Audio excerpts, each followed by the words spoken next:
Hello my friends, I'm Rich Larson and I'm the IRC Tire Guy. Today we talk the long-term review of the Electric Motion EM Pure Trials bike. Now we did our initial review about 6 months ago, which you can check out right here. That review is based on the hands-on performance and a lot of those opinions remain the same.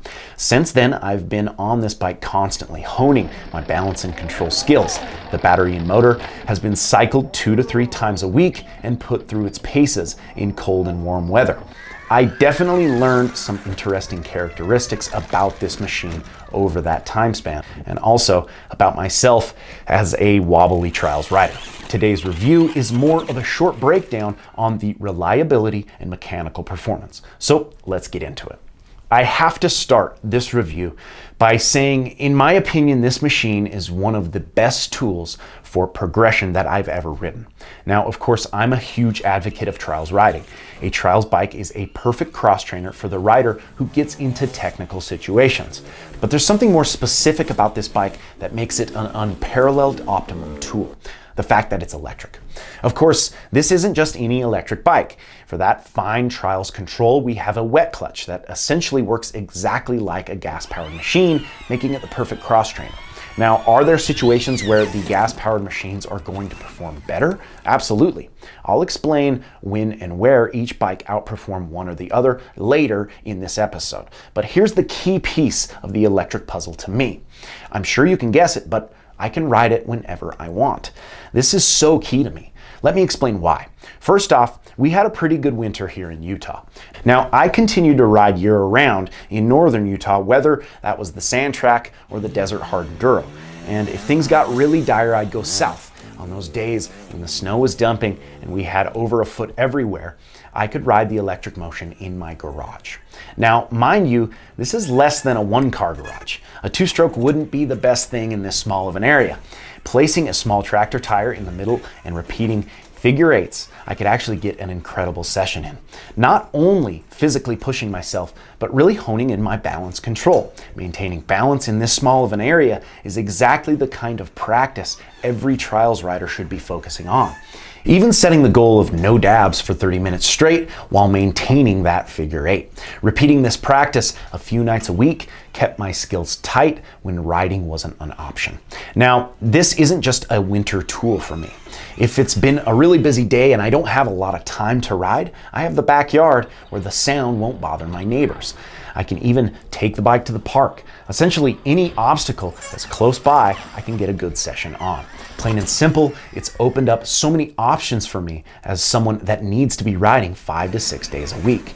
For the average rider, with a little commitment, there's no excuses for not finding that progression.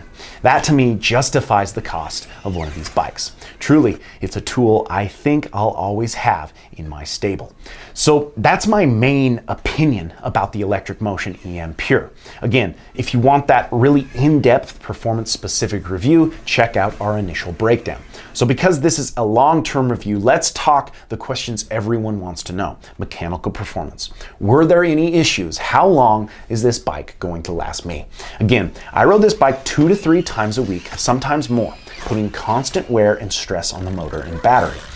Here's the short list of issues I ran into and things you can do to prevent these problems.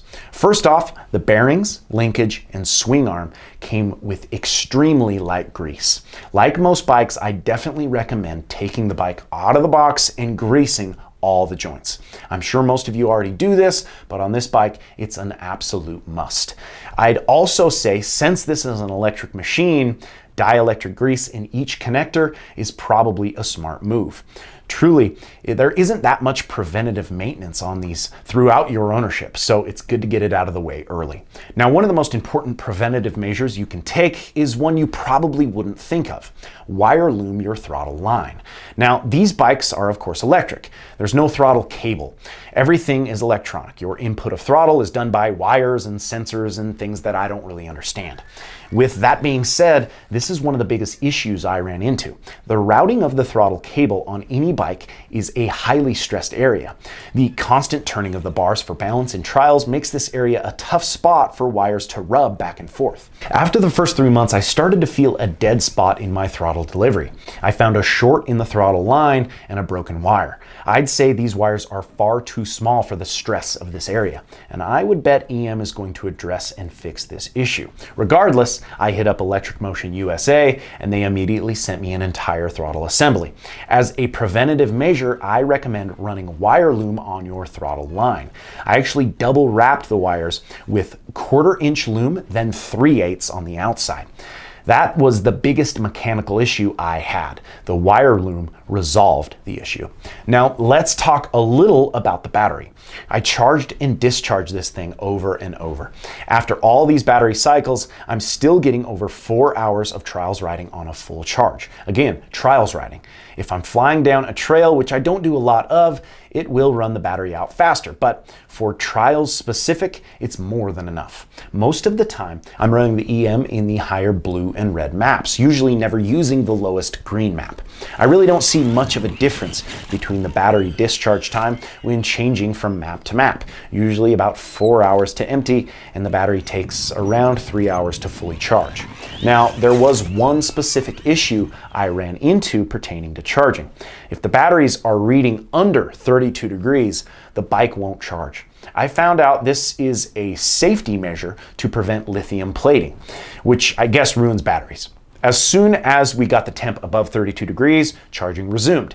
But I was definitely frantically Googling things when this issue presented itself. So save yourself the worry, keep that in mind, and keep the bike warm. Now that we've talked about mechanical, let's talk a bit more on performance. In my initial review, we went in depth on this, and a lot of those opinions remain the same. There are certain things I can do better on a gas-powered bike. Sometimes I feel the bigger obstacles are easier on the petrol machines. The EM has impressive power on the bottom end. There's so much torque and snap, but on the top it feels a bit flat. I've found using less clutch on the bottom end assists that tractable control. In fact, often I feel the EM tracks better in slick situations. I can roll on the throttle without adjusting the clutch from a stop. We're able to track away in the slickest situations better than I can on a regular combustion machine. When I do a bigger move or bigger obstacles, I use more clutch and more throttle than on a gas-powered bike. On the slower technical lines, I use less clutch on the EM than compared to a petrol machine.